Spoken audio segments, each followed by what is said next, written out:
हमारे यहाँ जो ये नंबर 1 नंबर 2 बने हुए हैं, ये सारे सरकार की मदद से बने हैं। हिंदुस्तान में 90 करोड़ लोग ऐसे हैं जिन्हें रोजगार मिलना चाहिए। हिंदुस्तान के लोगों को गांव में महदूद कर दिया है, उसके सारे साधन छीन लिए। सरकार की मदद से सरकारी संपत्ति को हड़प कर सरकारी विभागों की मदद से अमीर आदमी बनते हैं। नमस्कार दोस्तों, हिंद वॉइस में आपका स्वागत है। मैं हूं इकराम, हमारे साथ हैं एडवोकेट रविंद्र कुमार जी। बहुत बहुत स्वागत है सर। सर, हमारे देश में बेरोजगारी, महंगाई चरम सीमा पर, एक रिपोर्ट भी आई है ताज़ा, और लोगों ने उम्मीद छोड़ दी है कि हमें नौकरी मिलेगी भी या नहीं मिलेगी। कोई उम्मीद नहीं, सरकारों से तो बिल्कुल भी उम्मीद नहीं। दूसरी तरफ हमारे अडानी साहब दुनिया के 5वें अमीर, अंबानी साहब चौथे पे। तो एक तरफ देश बेरोजगार हो रहा है, भुखमरी आ रही है, गरीब आ रहा है, और देश के कुछ लोग अमीर हो रहे हैं। ऐसा कैसे हो रहा है सर? मैं आपको इतिहास में ले जाना चाहता हूँ जी।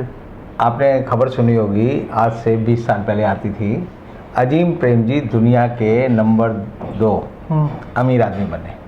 जी। और अजीम प्रेमजी का ये हाल था कि उस समय अजीम प्रेमजी को कोई जानता नहीं था। जानता इस सेंस में नहीं था कि आपको खुद ही, जो दर्शक देख रहे हैं, इन्हें खुद याद नहीं होगा कि 20 साल पहले अजीम प्रेमजी दुनिया में दूसरे नंबर के अमीर आदमी थे। ये बात नहीं पता लोगों को। अब ये होता है कि जो अमीरी का पैमाना है, जिस तरह से ये बातें जैसे जोड़ी जाती हैं कि कैसे कोई आदमी दुनिया का 1 नंबर का अमीर है, कोई दूसरे नंबर का है। जैसे पूरी दुनिया में आज के समय में एलन मस्क नंबर 1 के अमीर हैं, और जॉफ बिजोस जो एजमन के वो हैं, अमेजोन के जो मालिक हैं, वो दूसरे नंबर पर हैं। ट्विटर के जो अभी मालिक बने हैं नए, एलन मस्क, उनकी प्रॉपर्टी के बारे में अगर आप सोचेंगे तो वो 3 ट्रिलियन के मालिक हैं दुनिया में। और हिंदुस्तान की पूरी इकनॉमी जो है, जिसको हम कहते हैं कि भाई ये अभी जो है 2.5 ट्रिलियन की नहीं हुई है। हमारी इकनॉमी जो है, टोटल इकनॉमी एलन मस्क की टोटल प्रॉपर्टी से कम है। और उस देश में जो है, अगर हम कहें कि नंबर 4 पे जो पहुंच गए हैं, 5वें पे जो पहुंच गए हैं अडानी, तो ये एक्चुअल में शेयर मार्केट का एक घालमेल होता है, जिसके बेसिस पे चीज़ों या आपके शेयरों की जो प्राइस है वो बढ़ाई जाती है। अजीम प्रेमजी इसलिए मालिक बने क्योंकि उनकी जो कंपनी थी उस समय, उसकी कंपनी के 95% शेयर अजीम प्रेमजी के नाम थे। तो जो स्टॉक होल्डिंग जिसे हम बोलते हैं, उसको जोड़ेंगे आप तो वो जोड़कर लगेगा कि ये आदमी जो दुनिया का नंबर 2 का अमीर आदमी हो गया। ऐसी लिस्टें बनती हैं कंपनियों की कि हिंदुस्तान के जो 100 सबसे बड़े अमीर आदमी कौन है। तो मुझे आपको याद दिलाना पड़ेगा कि 100 बड़े अमीर आदमी आज से 20 साल पहले जो थे हिंदुस्तान में, अगर उनकी खोज करेंगे तो उन्हें पता लगेगा 10 लोग ही रह गए हैं, 90 लोग गायब हो गए। तो ये जो अमीर और गरीब का पैमाना है, ये एक बात को बताता है कि किसी देश में वहाँ की जो दौलत है वो लोगों के बीच में कैसे बट रही है। हिंदुस्तान में आज के समय में जो सरकारी आंकड़ा है, यानी जो SMI का जो डाटा है, वो ये कहता है कि हिंदुस्तान में 90 करोड़ लोग ऐसे हैं जिन्हें रोज़गार मिलना चाहिए, जो रोज़गार के लिए तलाश में भटक रहे हैं। उनमें 90 करोड़ में जो है, आप देखिए 45 करोड़ लोग, जैसा आपने बताया कि SMI का जो आंकड़ा है वो कहता है कि लोगों ने उम्मीद छोड़ दी है कि हमें रोज़गार मिलेगा। यानी जिस देश की आधी आबादी के सामने भविष्य जो है प्रश्न चिन्ह की तरह है, जो भविष्य के बारे में कुछ सोचते नहीं, समझते नहीं, सिर्फ वो जानवरों के स्तर पर रहते हैं। जैसे हमारे यहाँ संस्कृत में एक श्लोक था कि साहित्य संगीत कला विहीना साक्षात पशु तृण विषाणहीना तृण खादनपि दीप माने तद अवभाग्य परम पशु नाम है। कि जो आदमी साहित्य संगीत और कला से विमुख है, वो जो है साक्षात जानवर के समान है। वो जो है तृण मतलब घास फूस नहीं खाता। ये उन पशुओं के लिए एक तरह से वरदान है जो बेचारे जो है घास फूस पर जिंदा रहते हैं। तो हिंदुस्तान की आबादी का जो 90% हिस्सा है वो आज के समय में ऐसा ही है। सरकार 85 करोड़ लोगों को जो है 5 किलो राशन देती है और वो बड़े खुश रहते हैं। वो कहते हैं कि इन्होंने 5 किलो गेहूँ दिया या चावल दिया और हम इनको जो है वोट दे देंगे। तो सरकार ने क्या कर रखा है, एक और ऐसे लोग हैं जो कि बिल्कुल किसी काम के नहीं रह गए। काम के रह गए नहीं इसलिए क्योंकि एक तो उनको काम नहीं मिलेगा, उनके लिए काम नहीं है। दूसरा, उन्हें किसी काम लायक छोड़ा भी नहीं हमने। उनको हम पढ़ाते नहीं, लिखाते नहीं, उनको अर्थमेटिक नहीं आता, साइन करने नहीं आते, वो जो है अशिक्षित हैं।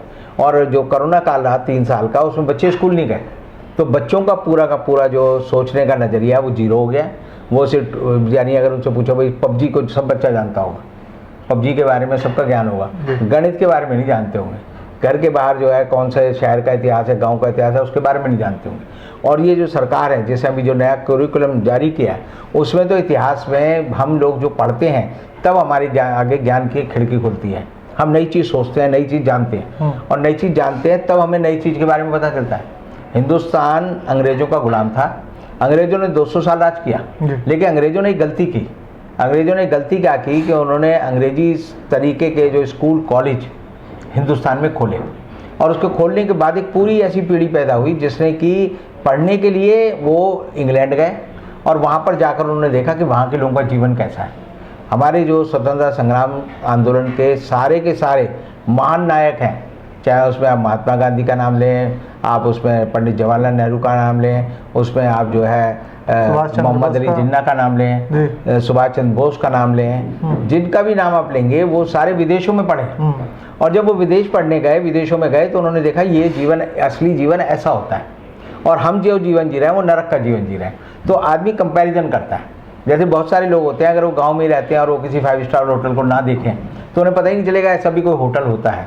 अगर वो कभी ट्रेन में ना बैठे तो उन्हें यही पता चलेगा ट्रेन की यात्रा कैसी होती है। अगर वो हवाई जहाज में ना बैठे तो उन्हें पता ही नहीं चलेगा हवाई जहाज की यात्रा कैसी होती है। तो आदमी जो है सीखता है और तुलना करता है, कंपैरिजन करता है। अब हमने क्या कर दिया है कि हिंदुस्तान के लोगों को गांव में महदूद कर दिया है, उसके सारे साधन छीन लिए। लोग बसों में ट्रैवल नहीं करते, ट्रेन में ट्रैवल नहीं करते, हवाई जहाज में ट्रैवल नहीं करते। जो ट्रैवल करने वाली क्लास है वो दूसरी है, और गांव में जो रहने वाली क्लास है वो दूसरी है। कई ऐसे लोग हैं जिन्होंने जीवन भर हवाई जहाज में यात्रा नहीं की, तो यात्रा नहीं की तो वो हवाई जहाज की यात्रा का सुख नहीं जानता। जिसे हवाई जहाज में नहीं चढ़ा या जो 5 स्टार होटल में नहीं रहा, वो 5 स्टार होटल के बारे में नहीं जानता। तो जो लोग विदेश जाते हैं वो कंपैरिजन करते हैं, और हिंदुस्तान की आज़ादी की अलग उन लोगों ने जगाई जो विदेशों में थे। और इसीलिए आप देखिए जो कांग्रेस की स्थापना है सर A.O. ह्यूम ने की, वो भी अंग्रेज था, क्योंकि वो जानता था कि इन लोगों को अधिकार नहीं मिल रहे, वंचित हैं ये। तब उसने जो है अंग्रेज होते हुए भी एक संस्था बनाई जिसमें लोगों को बताया कि तुम्हारे ये अधिकार होने चाहिए, और उसको जानने के बाद लोग जागे और आगे बढ़े। अब जो हमारी सरकार है वो ये कर रही है कि वो सरकार जो है लोगों को कुछ नहीं बताना चाहती। आप सीरियल देखेंगे तो ऐसे ऐसे सीरियल आते हैं जिनमें हर लड़की जो है वो 5,000 रुपये की साड़ी पहनती है, जिसमें नौकरानी भी जो है 10,000 रुपये की साड़ी पहनती है। उनमें बड़े बड़े महल होंगे सारे, और ऐसे ऐसे लंबे लंबे डायलॉग होंगे, लंबे लंबे महल होंगे, लंबी लंबी गाड़ियाँ होंगी, और लोग देखते हैं कल्पना लोक में शायद ऐसा होता होगा। तो एक तरह से आपने लोगों का पार्टिसिपेशन, सुखद जीवन का जो पार्टिसिपेशन है वो उनके जीवन से गायब कर दिया है। और इसीलिए हम जब पढ़ लेते हैं कि भाई अजीम प्रेम जी जो है दुनिया के 5वें अमीर आदमी हो गए हैं और हिंदुस्तान के पहले अमीर हो गए हैं, तो आप समझिए बने कैसे। आप जिस आदमी के भी बारे में देखेंगे, जैसे अमेजोन वाला है, उसे अमेजोन ने कंपनी की स्थापना की, बड़ी कंपनी थी। और जो एलन मस्क है उसने तो आप देखिए स्टारलिंक कंपनी बनाई, स्पेस एक्स बनाई, टेस्ला बनाई। उसने जो है स्टारलिंक से जो है पूरा का पूरी लड़ाई जो कि यूक्रेन और रूस की हो रही है, उसमें यूक्रेन की पूरी मदद की, जिससे यूक्रेन आज तक लड़ पा रहा है। एलन मस्क वो आदमी है जिसे पॉल पे, सबसे पहले पेइंग का जो तरीका है जिसे आज हम रुपए या पेटीएम के नाम से जानते हैं, वो अपने लिए खुद बना लिया था 1993 में। तो उस आदमी ने खोजें की, कंपनियां बनाई, उसकी बदौलत उसमें पैसा इकट्ठा हुआ।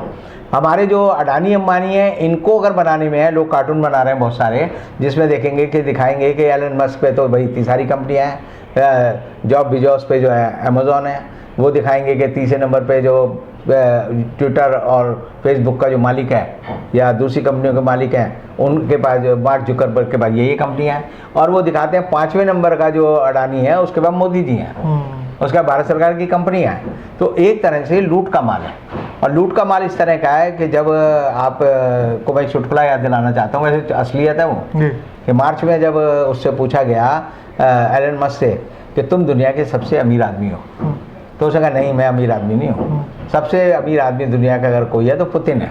अब पुतिन की भी जो देखिए उसी तरह देखिए, कोई फैक्ट्री नहीं है, पुतिन का कोई ट्रस्ट नहीं है, पुतिन का कोई बैंक नहीं है, लेकिन as a political head of the state, चाहे वो वहाँ के रूस के जो है राष्ट्रपति रहे हों या प्रधानमंत्री रहे हों, लगातार उनके पास 22 साल से सत्ता है, और उस सत्ता का इस्तेमाल उन्होंने पैसा इकट्ठा करने में किया। और वो सारी पैसे कैसे, रूस की जनता की लूट की कमाई है। तो लूट की कमाई से अमीर बने पुतिन को एलन मस्क ने एक सेंटेंस में कहा कि उस मेरे से ज़्यादा ताकत और मेरे से ज़्यादा पैसा, मेरे से ज़्यादा अमीर जो पुतिन है।